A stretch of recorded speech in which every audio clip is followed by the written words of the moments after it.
El 29 de junio de 1816, en la Cuchilla del Tambo, cerca de Popayán, en la actual Colombia, se produjo el último encuentro entre las tropas de Morillo y los separatistas, que resultaron derrotados, dando con ello fin a la República. Esta etapa, que dura hasta 1824 con la batalla de Ayacucho, conoce un restablecimiento de la situación por parte del teniente general Pablo Morillo, quien lleva una exitosa campaña entre 1814 y 1816. A partir de este momento se aceleran los acontecimientos al amparo de los sucesivos pronunciamientos militares en la península, resultando definitiva la traición que en 1820 llevó a efecto Riego cuando, con el ejército destinado a América y a todas luces conducido por el espíritu de la sociedad secreta de la que formaba parte, inició su particular pronunciamiento en Cabezas de San Juan.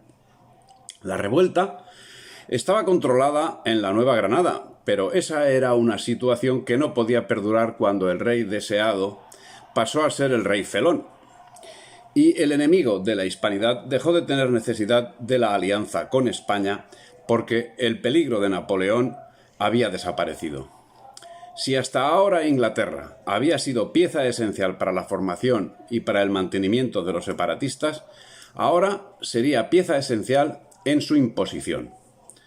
El gobierno británico, que hasta entonces se había movido en una ambigüedad inequívocamente británica, no iba ahora a destapar claramente sus intenciones, máxime cuando la labor de conquista no se limitaba a América, sino que era más que plausible en la península después de haber derrotado a los ejércitos franceses. Su actividad la desarrollaría facilitando combatientes voluntarios británicos y armas a los separatistas. En este mismo año 1816, para auxilio de los separatistas, se produce gran afluencia de corsarios usenses, cuya labor, lógicamente, es amparada por la oligarquía separatista que, en las Provincias Unidas, da lugar a unas ordenanzas del corso. Las tropas nacionales estaban desarrollando una guerra sin el menor apoyo. Solo los insurgentes eran los beneficiarios de ayudas. Los ejércitos patriotas, que en 1812 habían comenzado a recibir refuerzos mínimos y con ellos controlaron la situación, más tarde no recibieron ninguno, siendo que a partir de 1817 Perú no recibió ningún contingente y los pocos que seguían llegando al resto de América cesaron por completo el año 1820. En estas fechas, Pablo Morillo decía contar con unos 2.000 europeos bajo sus órdenes, el 50% del contingente, y ese porcentaje puede extrapolarse a los otros ejércitos. Pero esa situación se vería sensiblemente modificada, pues había tropas que se licenciaban y no eran repuestas, siendo que en 1824 solo 500 peninsulares formaban parte de la opereta de la batalla de Ayacucho. No sucedía lo mismo en el bando separatista, donde miles de ingleses, pertrechados y mandados por oficiales ingleses, enviados por la propia Inglaterra, combatían contra el abandonado ejército español.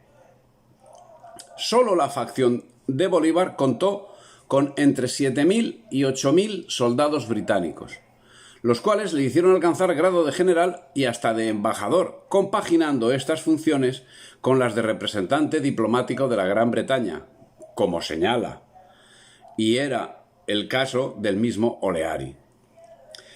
De hecho, según se ha estudiado, las tropas insurgentes y leales tenían en general la misma proporción de oficiales peninsulares y americanos. Y en cuanto a la tropa, sabemos que los indígenas fueron en su mayoría leales al rey. Respecto a las gentes, Bolívar deja escrito en sus obras completas perlas como la que sigue. Al fin tengo el gusto de ver libre a Guayana. Una gran parte de la gente emigró con los españoles. La fortuna es que nuestra escuadra debe apresar muchos buques y así restituiremos muchas familias a sus casas. Aún no saldrá de su sorpresa en el cenit de junio de 1825 cuando desde Cuzco reflexiona: es muy raro lo que sucede en el Alto Perú. Él quiere ser independiente y todo el mundo lo quiere dejar con la independencia. Curiosas reflexiones que resultan difíciles de catalogar, Por su parte, conforme relata el pluriempleado Oleari, la Gran Bretaña, satisfecha de la grande influencia que estaba llamada a ejercer en el continente suramericano, no creyó llegado todavía el tiempo de alentar a los independientes, ni de darles la ayuda que en día no lejano debería inclinar la balanza en favor de estos. Bolívar estuvo hasta marzo de 1816 entre Jamaica y Haití, de donde con ayuda británica partiría primero para Isla Margarita, desembarcando en Ocumare el 16 de julio del mismo año, cuando emitió un comunicado revocando su decreto de guerra a muerte que en 1814 había tenido tan dramáticas consecuencias, cuyo relato nos deja Pedro Pérez Muñoz en sus cartas, que dice: «No han perdonado al fiel patriota y al criollo ilustrado, pues víctimas del furor de sus paisanos han perecido igualmente en los cadalsos y en las hogueras. Caracas ha sido cubierta de luto enteramente, sin perdonar al laborioso isleño, a los padres europeos y hasta los moribundos enfermos fueron amarrados con sogas contra unas tablas y arrojados a las violentas llamas». La libertad de acción de la Gran Bretaña queda manifiesta en estos momentos. Así, en junio de 1816, escribe Bolívar cartas al almirante inglés de Barbados y al gobernador de Trinidad, informándoles de su arribo a costa firme. En febrero de 1817 iniciaba San Martín la campaña de Chile, tras la cual organizaba una armada al mando de Lord Cochrane, con la que atacaría Perú. Y los nombres como MacGregor, Soublette, Hardy, Du Bois, Rock, Foley, Mackintosh, Wilson comienzan a repetirse en el curso de la guerra. Desde Inglaterra, donde la desgracia siempre encuentra simpatías, comenzaban a venir armas y municiones, cuya falta hasta entonces había hecho infructuosos los esfuerzos de los patriotas. Venían además de allí algunos cuadros de cuerpos precursores de más fuertes expediciones que en el año siguiente se presentaron en las costas de Venezuela. También el gobierno de los Estados Unidos, que hasta entonces había visto con fría y desnaturalizada indiferencia los sufrimientos de los americanos del sur, dio síntomas de naciente interés en su causa. Lo dice el sempiterno Oleari. El 2 de febrero de 1817, San Martín y O'Higgins obtuvieron la victoria de Chacabuco frente al coronel Rafael Maroto, tras lo cual O'Higgins asumiría el gobierno de Chile y armaría la flota que debía dirigirse a Perú para completar el plan británico redactado para América. Cada día se hacía una mayor presencia británica. Ahora con la Marina, consiguientemente, y conforme señala el Dictionary of National Biography, en mayo de 1817, Cochrane aceptó la invitación del gobierno chileno para hacerse cargo de la organización y comando de su armada, aunque como consecuencia de varias demoras no dejó Inglaterra hasta agosto de 1818.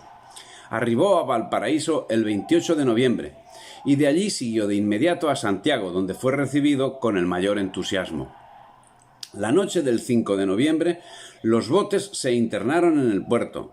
Cerca de medianoche estaban al lado de la Esmeralda, que fue abordada por los chilenos en distintos puntos al tiempo. El propio Cochrane fue seriamente herido y las pérdidas totales de los vencedores fueron 11 muertos y 30 heridos.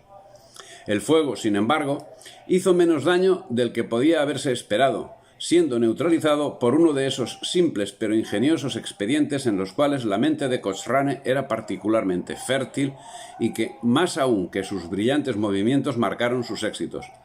No solo la Armada española fue reducida a la inacción, sino que Cochrane, después de un corto tiempo, advirtiendo que no había para él más trabajo a bordo, indujo a San Martín a prestarle 600 soldados, con los cuales, y con los barcos de la escuadra, tuvo bajo acoso las costas desde Callao hasta Arica, con lo que virtualmente obligó a Lima a capitular el 6 de julio de 1821.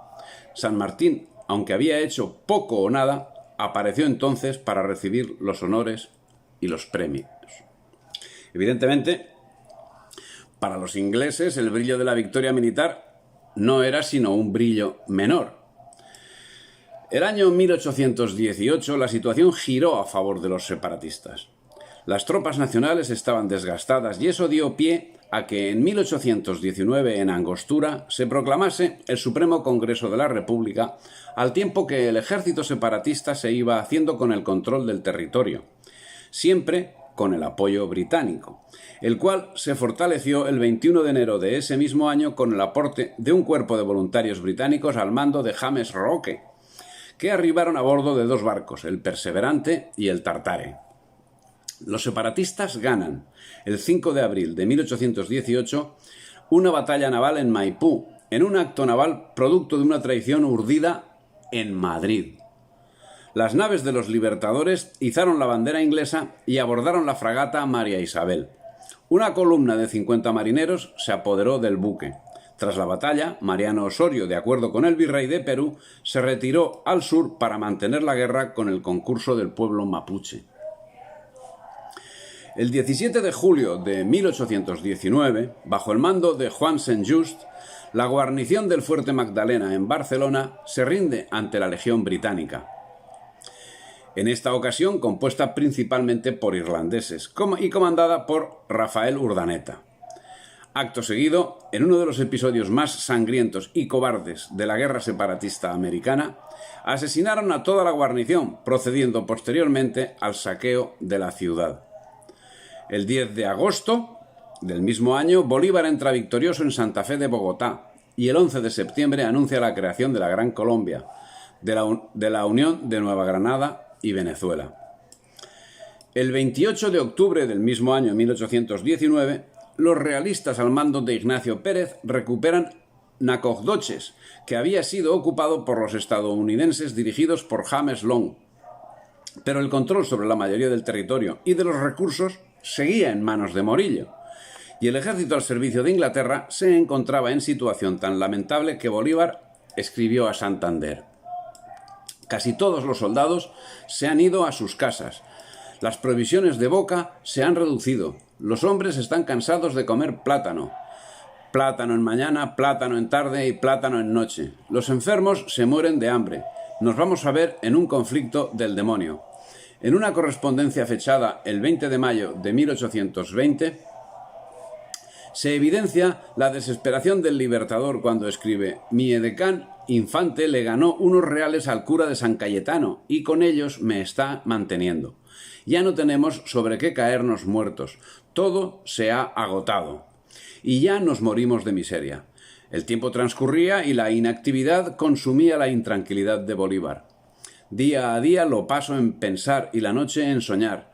No hagamos castillos en el aire, aunque en esto nadie será mejor arquitecto que yo. Todo apuntaba a que en 1820 sería el año de la derrota definitiva de los rebeldes en Venezuela y Colombia. Calmada Nueva España y el Perú, casi pacificada Nueva Granada, solo quedaba por silenciar el cono sur, que había sido siempre el foco principal de la revuelta. Hacia allí se dirigía por mar el segundo ejército expedicionario y por vía terrestre otra masa de maniobra que se estaba formando en el Perú. Ese era un extremo que Inglaterra no estaba dispuesta a admitir, por lo que la actuación de las sociedades secretas no cejaron en su empeño hasta que en enero de 1820 impidieron por la acción traidora de Rafael de Riego, cabeza de la expedición del ejército expedicionario, que esa misma expedición embarcase, iniciando en su lugar una nueva revuelta en la península.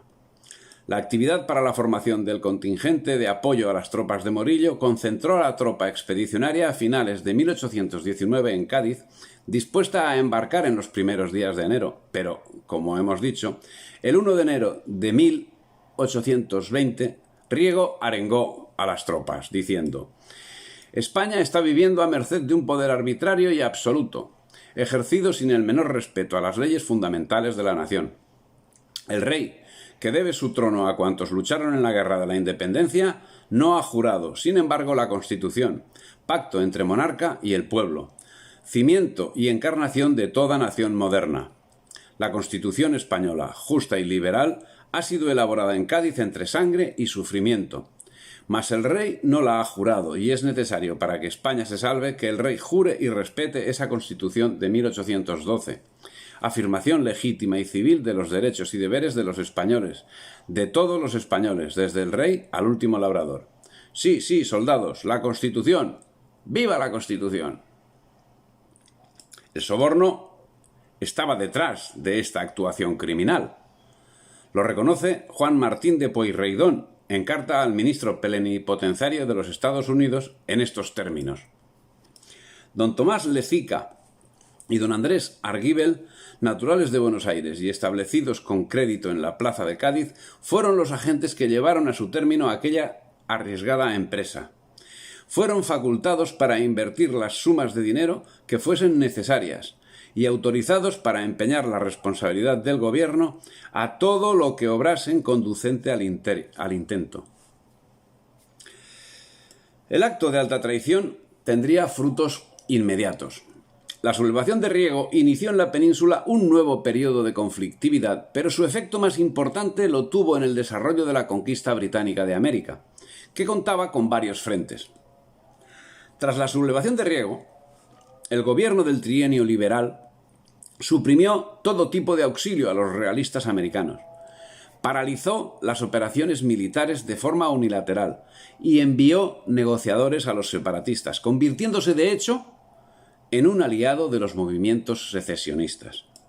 Pero lo peor del caso es que la firma del armisticio, en el que se reconocía la soberanía nacional de Colombia, fue forzada por el nuevo gobierno liberal. Se firmó en una etapa en que esa región estaba prácticamente pacificada y los rebeldes a poco de desintegrarse. Morillo, quien firmó a regañadientes y como estricto acto de disciplina, después de firmar el armisticio, dimitió y volvió a la España peninsular, al no poder mirar a sus oficiales a la cara. Afirmación esta última literal. Con la marcha de Morillo, algunas formaciones se alzaron, como por ejemplo el batallón de élite Numancia, o incluso caciques indios como el indio Vargas. La historiografía oficial nos presenta la sublevación de estas unidades como paso al bando rebelde, cuando era todo lo contrario. Precisamente lo que provoca su descontento es la obligación de firmar una paz con los rebeldes. Por otra parte, la desintegración del segundo ejército expedicionario fue fundamental para el éxito de la empresa separatista americana. El contingente concentrado en Cádiz contaba con la flor y nata de las mejores unidades del ejército español, compuesto por unos 30.000 soldados. Pero las consecuencias del pronunciamiento no se limitaron a la supresión del embarque, ya que el hecho tuvo repercusiones colaterales. La sublevación de Riego no ocasionó la misma respuesta en todas partes. Las fuerzas nacionales en América iniciaron una auténtica guerra civil, unos por los principios liberales y otros por los valores tradicionales, en clara concomitancia con el enfrentamiento del mismo signo que se libraba en la España peninsular. En la Nueva España, los sectores criollos que se mantenían fieles a España cambiaron radicalmente de postura y pasaron a convertirse en independentistas, y la misma respuesta obtuvo en algunas unidades en Sudamérica. En un primer momento, cuando la noticia del levantamiento de Riego llegó a América, los capitanes rebeldes, libertadores, los llamaban, aunque en rigor liberar no libertaron mucho, y al crudo malvivir hispanoamericano nos podemos remitir, advirtieron que aquella era su oportunidad y aceleraron las campañas en marcha. Tenían, sin embargo, un problema, y no precisamente pequeño. En el virreinato del Perú la población indígena era muy numerosa, y a los indios les había dado por unirse en masa a la causa de la patria. En el bando que se proclamaba patriota, lo único que veían eran señoritos criollos atontolinados con la Revolución Francesa, poco amiga de observar ciertas peculiaridades locales, las mismas que los indios querían seguir manteniendo. En esas mismas fechas, de enero de 1820, Melchor Aymerich, presidente de la Audiencia de Quito, había reunido un numeroso ejército que se vio reforzado con las fuerzas de José María Obando, Simón Muñoz y otros caudillos de la región. Eran voluntarios americanos que no querían someterse al coloniaje que se anunciaba con el avance de los libertadores. Pero la dislocación del ejército expedicionario posibilitaría que un año más tarde, el 24 de junio de 1821, se produjese la batalla de Carabobo, que sella la derrota en Venezuela. En ella las fuerzas nacionales estaban compuestas por 4.000 soldados a una fuerza de aproximadamente 10.000 separatistas. De esos 4.000 desertaría la caballería criolla a mitad de la batalla, aproximadamente 1.500. Con ello, conforme relata Julio Carlos González, quedó probada la consecuencia de la traición de Riego. Así, el levantamiento de Riego y las consiguientes deserciones de unidades enteras por discrepancias con la política liberal facilitó a los vasallos británicos en América la realización de las campañas militares que les llevarían al triunfo final y a la separación de la patria. El 8 de septiembre de 1820, las tropas de José de San Martín desembarcan en la ciudad de Pisco y el 10 de septiembre llegan a Perú. Acto seguido, las brigadas masónicas propician que el 9 de octubre de 1820 estalle la rebelión en Guayaquil contra el dominio español. La junta que se establece decreta la independencia del Ecuador. El 4 de noviembre de 1820, Thomas Cochrane, al servicio de Inglaterra en el proyecto de San Martín, entra al puerto del Callao y captura la fragata española La Esmeralda. El 29 de diciembre del mismo año, Trujillo, en el Perú, declara su independencia. En 1820 había, como mucho, 10.000 soldados peninsulares en América, en toda América. Si bien el baile de cifras puede incrementarlo hasta el doble. En dicho año había en América, además de tropas voluntarias, un ejército realista de 87.000 hombres, nos dice Bonilla, 41.000 en Nueva España, 19.000 en las Antillas y 27.000 en Sudamérica. De los 87.000 hombres, solo cerca de un tercio eran europeos. De los 9.000 realistas que pelearon en Ayacucho, no más de 500 fueron españoles oriundos de la península. En cualquiera de los casos, un porcentaje que confirma que el peso decisivo de los peninsulares no era ni de lejos definitivo. Ese hecho se encuentra rubricado cuando constatamos que hay regiones donde los indígenas mantienen la resistencia y no se someten hasta finales del siglo XIX, 70 años después de Ayacucho. El 24 de junio de 1821, Bolívar, Santiago Mariño y Páez derrotan a De la Torre en Carabobo. Esta victoria abría a Bolívar la entrada en Caracas, pero no a la Caracas que conocía, sino a una ciudad semidesierta. En ese mismo año entraba Antonio José de Sucre en Quito. El 28 de julio, un mes después de lo anterior, un cabildo abierto proclamaba la independencia del Perú y nombraba a José de San Martín su protector. Tras la batalla de Carabobo, producto de la euforia, decretó Bolívar la libertad de los esclavos, cuyo número, abundantísimo, podemos relatarlos a continuación. María Jacinta Bolívar, Hacienda de San Mateo. José de la Luz Bolívar, Hacienda de San Mateo. María Bartola Bolívar, Hacienda de San Mateo. Francisca Bárbara Bolívar, Hacienda de San Mateo. Juan de la Rosa Bolívar, Hacienda de San Mateo. Nicolasa Bolívar, Hacienda de San Mateo. Esos fueron todos los que liberó. Ese mismo año de 1821, en México, Agustín de Iturbide publica el Plan de Iguala y se declara emperador, dando lugar a la independencia de México, casi sin enfrentamientos. De forma política, los criollos se apartaron de la monarquía hispánica y convencieron a los militares para que cambiasen de bando. Y lo mismo sucedió en Centroamérica. Iturbide proclamó el Plan de Iguala el 24 de febrero de 1821, defendiendo un gobierno monárquico garante de la religión y de los derechos, propiedades y privilegios de la clase alta.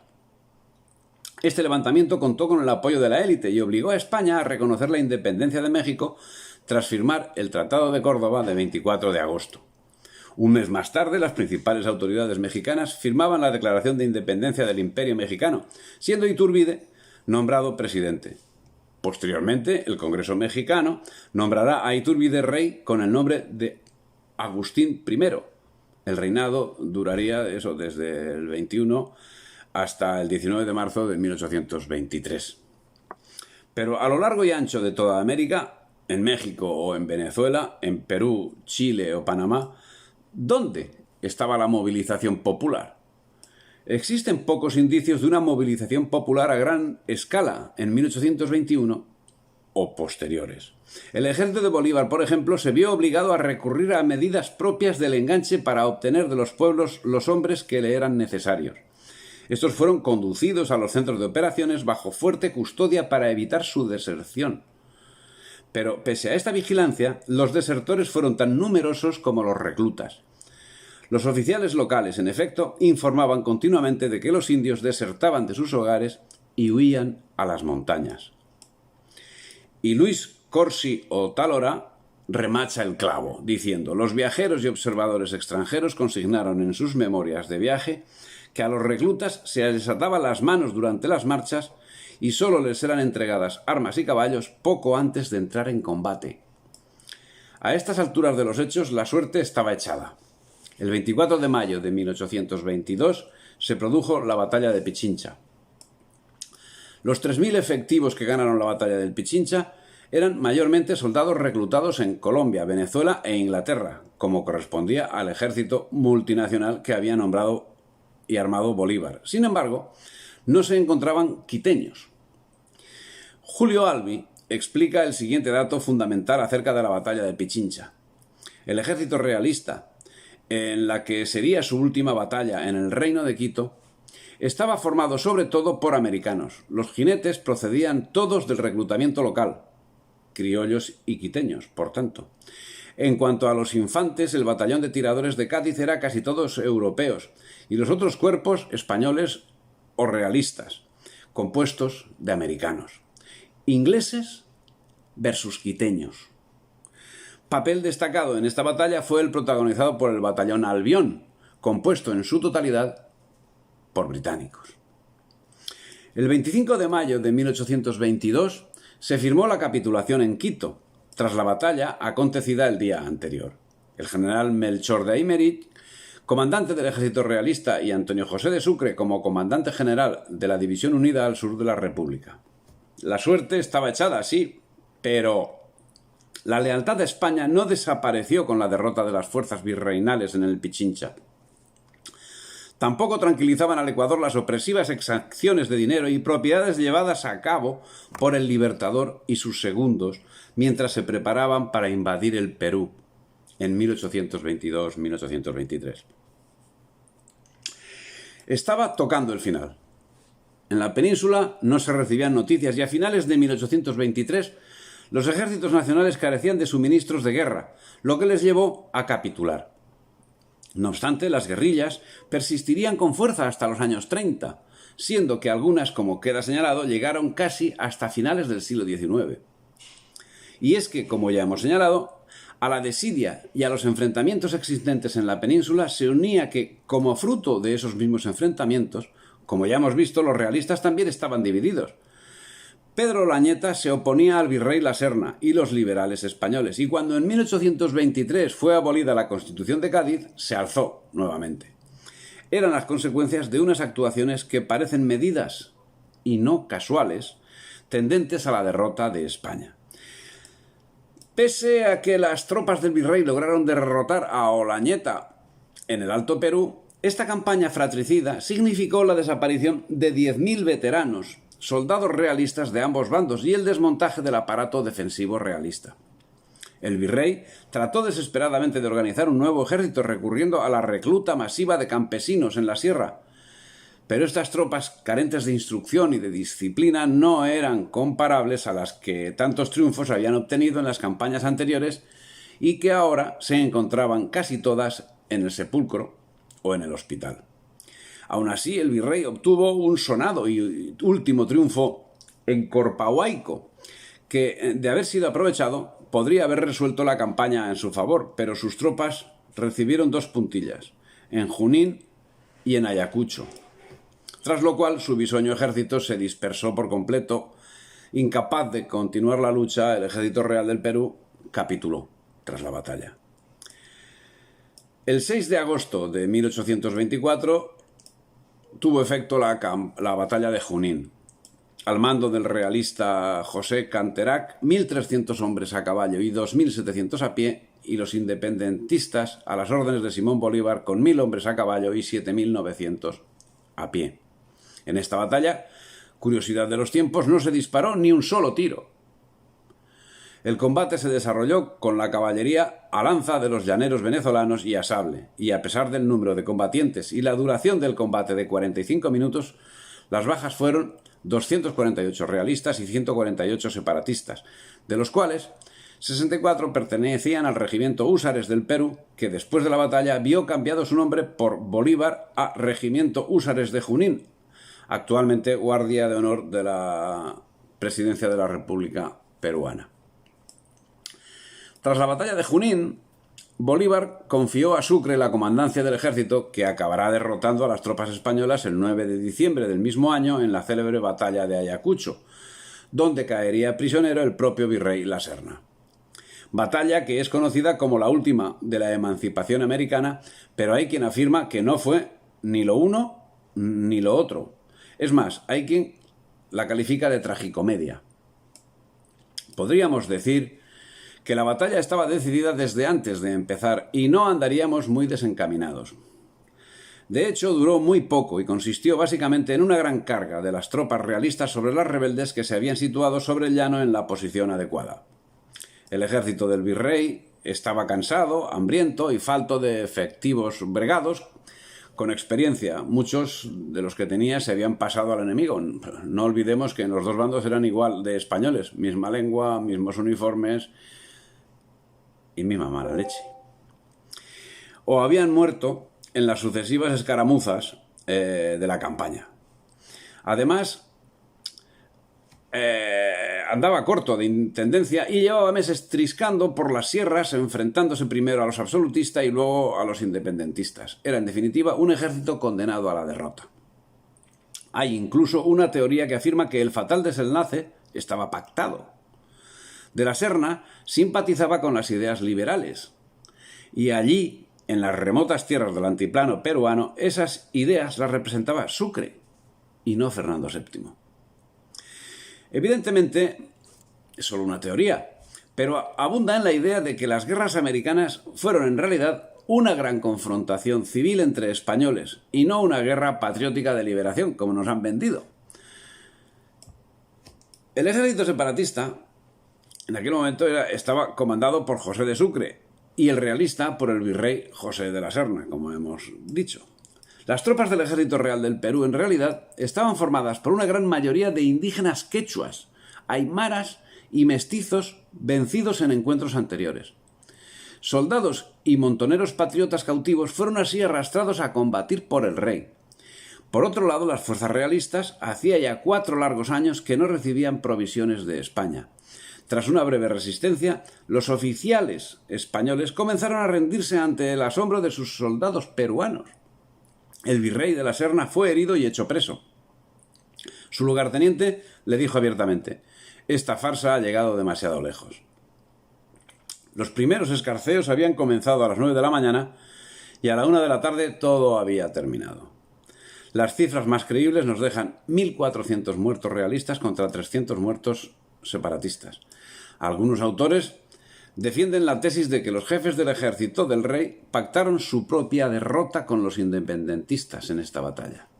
El día de la batalla, a las 9 de la mañana, 1 hora y media antes de que comenzara la lucha, el general realista Juan Antonio Monet, liberal, acudió al campamento independentista y se reunió con varios jefes rebeldes. Después regresó al campamento realista. ¿De qué hablaron? La versión oficial es que Monet fue a proponer un tratado de paz, pero como los generales separatistas pusieron como condición la emancipación del Perú, no llegaron a un acuerdo. La versión revisionista de la historia es que Monet fue a ofrecer la rendición del ejército realista, pero eso sí, tras un simulacro de batalla. Esta tesis revisionista se ve sustentada por los benevolentes términos que tuvo la capitulación. Luis Corsi, o tal hora, incide sobre este asunto.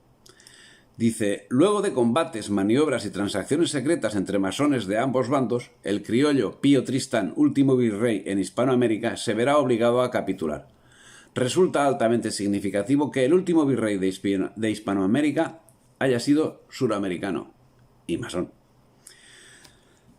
La capitulación de Ayacucho, firmada el 9 de diciembre de 1824, contiene 18 artículos que parecen la redacción de un acuerdo entre amigos, entre amiguetes. Unos quedarán controlando el territorio y otros podrán hacer lo que les plazca, manteniendo sus empleos o partiendo a otros lugares sin restricción de ningún tipo. Pero la nota discordante llegaría de la mano del brigadier José Ramón Rodil, comandante militar de las fortalezas del Callao, que se negó a acogerse a la capitulación de Ayacucho confiando en que aún podría recibir refuerzos de la península. Y asediado en los castillos del puerto resistió un sitio de casi 2 años. Contaba para su defensa con los veteranos regimientos Real de Lima y Arequipa, junto a los soldados desertores de los ejércitos separatistas que se le habían unido. También había en el Callao millares de civiles realistas que perecieron en gran número por hambre y enfermedad. Finalmente, en 1826, cuando casi todos sus soldados habían muerto y los sobrevivientes se alimentaban de ratas, Rodil aceptó capitular ante el comandante del asedio, el general Bartolomé Salom, obteniendo condiciones honrosas y llevando consigo las bandas de sus regimientos, que fueron las últimas en abandonar el Perú. Mientras, en la península, la acción desnacionalizadora llevada a cabo por los agentes del liberalismo y la masonería alcanzaba todos sus objetivos.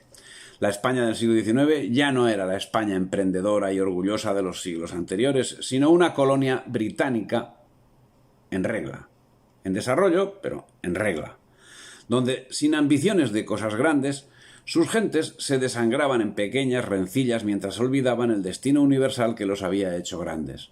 Ahora, con espíritu cicatero, las gentes preferían reírse de sus propias desgracias. En lugar de acoger el espíritu del Quijote que les había hecho grandes, preferían burlarse del héroe mientras comían sus propias heces.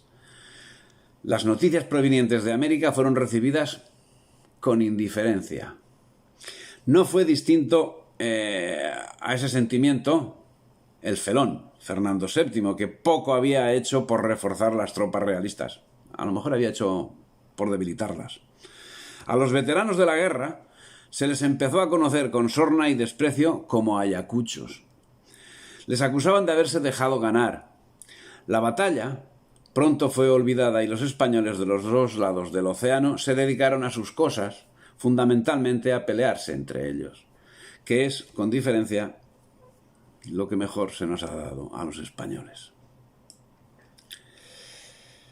Las consecuencias de Ayacucho fueron importantes. Sucre conquistó la independencia de Bolivia el 6 de agosto de 1825. Sin embargo, a continuación, las divisiones internas que motivaron un atentado contra Bolívar en 1828. Al año siguiente, Perú y la Gran Colombia entraron en guerra, siendo ahora Sucre el vencedor. La batalla de Ayacucho se tiene como la última de las batallas que marcó el fin de España y la victoria de los separatismos locales. Pero de hecho, tras la batalla de Ayacucho se levantaron nuevamente los pastusos, levantando varias guerrillas que no pasaron de ser un mal de cabeza para los adelantados del colonialismo británico en Hispanoamérica. Los pastusos, como los hermanos Pincheira, no consiguieron nada y acabaron siendo una excusa para justificar el genocidio llevado a cabo por los gobiernos surgidos de la separación y al amparo de Inglaterra. Violencia no solo improductiva, sino profundamente lesiva de los intereses generales. La violencia se impuso como trato social, y la España americana, que era posible recorrer sin apenas conocer el peligro de violencia, se quedó en el recuerdo que los libertadores procurarían hacer olvidar con terror e incultura. Pero resulta inaceptable hacer recaer la responsabilidad de la violencia sobre los pastusos, sobre los Pincheira, o sobre cualquier patriota que se negaba a contemplar pasivamente la caída de su mundo, cuando justamente su actitud fue provocada por quienes derrumbaron el orden y la paz. Los enfrentamientos perdurarían muy largo tiempo, pero en lo relativo a la lucha por la integridad nacional, mantenida especialmente por indígenas, tendría una vida más corta, unos 40 años. Al respecto, Francisco Núñez Proaño indica: las últimas guerrillas realistas durante la independencia en rendirse fueron 1839, capitulación de las guerrillas realistas indias del Perú. 1845, rendición y exterminio de las guerrillas negras, pardas y mulatas dirigidas por un indio en Venezuela. 1861, derrota de los últimos reductos realistas de Sudamérica en la región india de la Araucanía, al sur de Chile. En el capítulo Los realistas americanos, de este mismo trabajo que estamos repasando, queda tratado el asunto de forma bastante más personalizada.